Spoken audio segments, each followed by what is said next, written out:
एक बहुत अमीर आदमी ने एक भिखारी से पूछा, तुम तो इतने हट्टे कट्टे हो फिर भी भीख क्यों मांग रहे हो?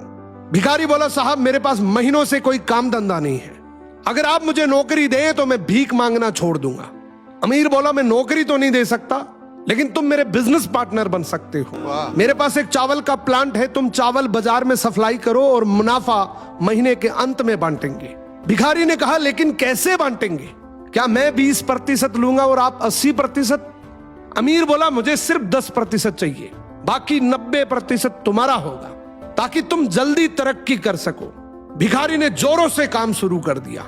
उम्दा चावल और सस्ते दामों से उसकी बिक्री बहुत बढ़ गई और उसे खूब मुनाफा हुआ। लेकिन जब मुनाफा बांटने का समय आया तो भिखारी ने सोचा, सारी मेहनत तो मैंने की है, तो अब अमीर आदमी को 10% क्यों दूं? अरे तेरी। अगले दिन अमीर आदमी आया और जब हिस्सा मांगा तो भिखारी ने बहाना करते हुए कहा कि साहब मुझे तो बहुत नुकसान हुआ है, मुझे जितना मुनाफा हुआ है उतना तो कर चुकाना है, तो इस हिसाब से मुझे कोई मुनाफा नहीं हुआ, तो आप इसके हकदार नहीं हैं। अमीर आदमी ने कुछ नहीं बोला और वहां से चला गया। भिखारी बड़ा खुश हुआ, सोचा सारा प्रॉफिट मेरा हो गया। अब भिखारी उन पैसे से रोज मौज करे। ऐसे करते करते उसके पास से सारे पैसे खत्म हो गए। अब पैसे भी नहीं है और काम धंधा भी नहीं है, तो मजबूरन उसको फिर से भीख मांगना शुरू करना पड़ा।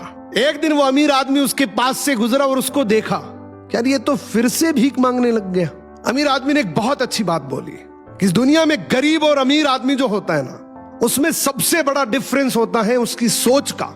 एक रिच माइंडसेट हमेशा ये सोचता है कि मुझे भी प्रॉफिट हो जाए और मेरे साथ जो काम कर रहे हैं उनको भी प्रॉफिट हो जाए, लेकिन एक पुअर माइंडसेट हमेशा ये सोचता है कि जो भी प्रॉफिट हो सिर्फ मुझे ही हो। क्या बात है।